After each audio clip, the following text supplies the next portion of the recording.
It's time. Hopefully this doesn't turn into a hospital visit.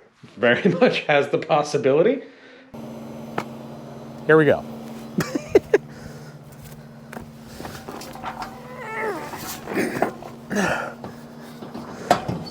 Good thing I don't care about the paint. Ta-da!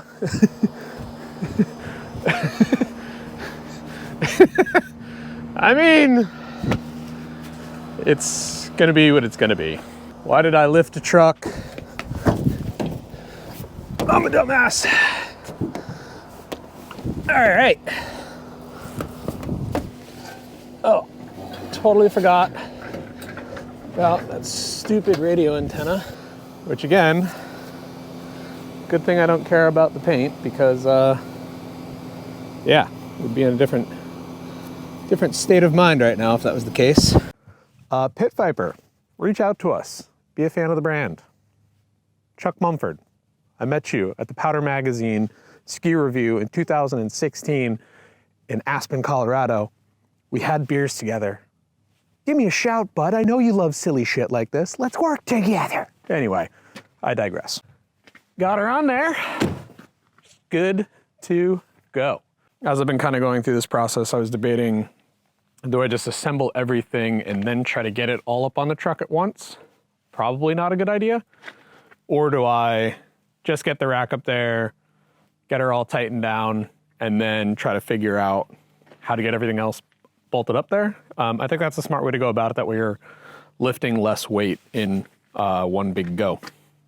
But yeah, I would say definitely think about measure twice, cut once. That's just going to become a theme as you follow along this channel. I'm not going to measure twice. I'm just going to throw some shit together and figure it out. Is categorically a fact that there is more accessories in terms of dollar amount on this truck than the actual truck was paid for, or bought for, I should say.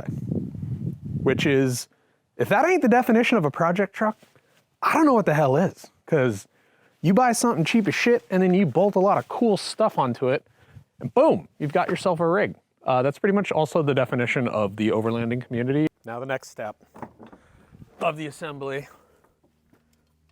is getting the old FSR 180 awning on. And then the reason I went with the 180 rear awning is eventually when we clean all the shit out of the back of my truck, I'm gonna turn that into a camp kitchen. Just put little truck vaults, kind of a pull-out drawer here and here, and then we'll have the awning up top, and it'll kind of make for a cool little camping setup. This should go kind of easily because it's just two brackets, and then you just bolt the thing onto the brackets. The only part about this one is that I didn't get any instructions. So I've got a bag of bolts of various mounting abilities and two L brackets. This obviously indicates you're going to try and bolt it to whatever the hell you can. So of course, we've discovered that the M8 bolts that I would need in order to slot them in here, that isn't enough thread for the bracket and a hex bolt in order to make me feel comfortable. Also, I realized this side is for the awning. You're probably upside down and disoriented right now. And then this side with the holes is for the rack. But in order to get it to line up, I have to have that, which is only one hole. And then over here, none.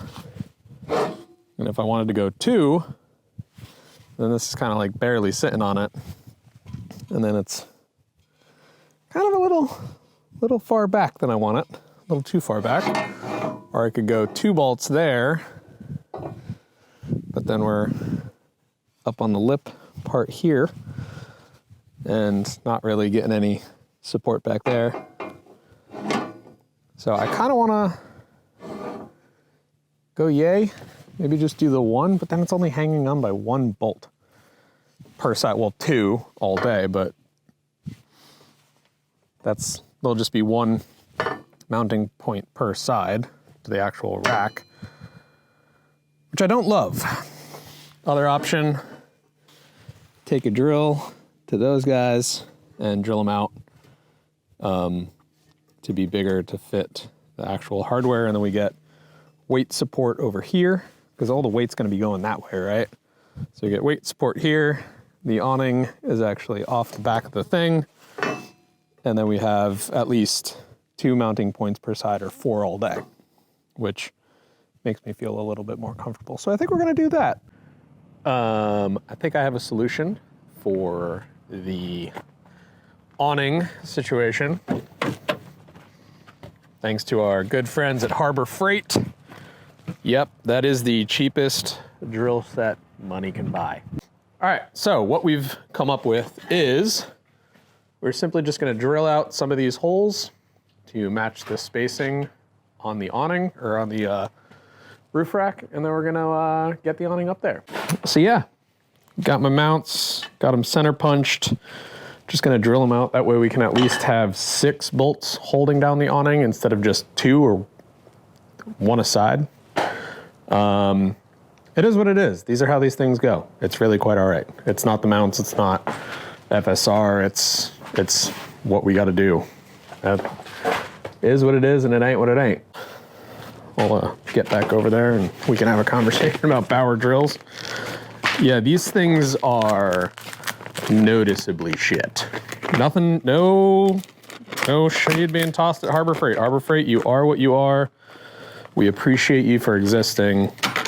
However, it is pretty obvious. All we're trying to do is drill a hole, so pray.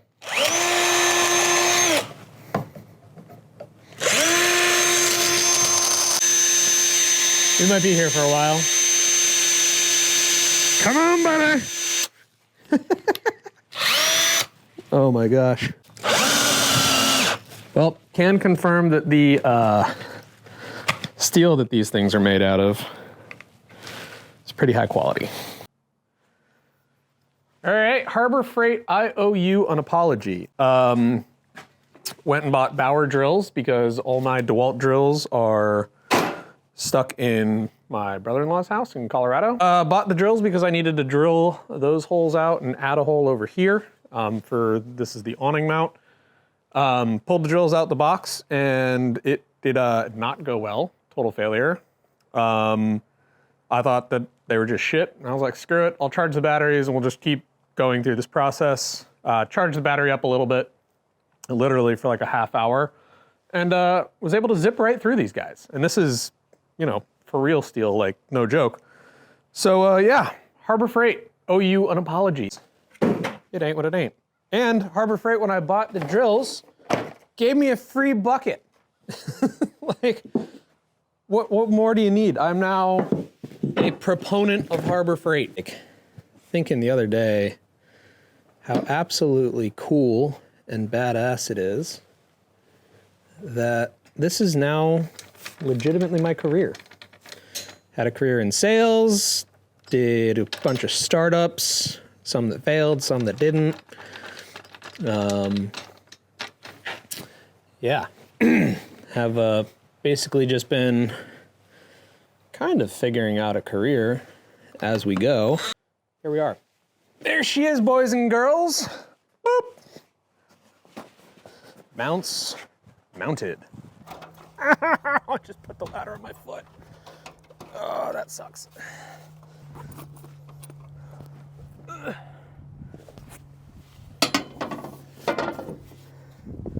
Woo! And yet still, I choose to do these things all by myself. I don't even know why. I had to get slightly longer bolts to mount to the Front Runner platform that we're using. That's just probably because of the front runner. That has, again, nothing to do with FSR. Is supportive. All right. Fuck. Oh God. Okay. We can do it. One. I am all that is man. All right, so 1, 2, 3 per side. And really it's this beam is what's going to be bearing most of the weight. This is just kind of counter sport. Still a little loose, but again, I didn't want to fuck up the aluminum rack. So I went and bought stainless steel bolts from Lowe's, kind of to match the stainless steel that's already on there. And yeah, it seems to have worked out. So if you're running the front runner and the FSR 180 tailgate awning, you might just run into a little bit of an issue. I'm sure if I was not doing the tailgate and I was just doing, because if they're mounts, instead of running perpendicular to the rack, we're running parallel, I'm sure it would be just fine because those universal mounts would line right up and you'd be able to hit it with the thing and shit, you'd be good to go. So now my Land Rover has a spoiler on the back, making it look super sporty. And yeah, now it's super, super legit. Next up, I've got to figure out how to get you up there when it weighs as much as me. So, still haven't thought that one through. Anyway, something I've actually been seriously curious about is actually how this awning looks when it's out. So it's a little bit windy, so I'm not going to fully set it up, but I do just kind of want to know, what does this thing look like?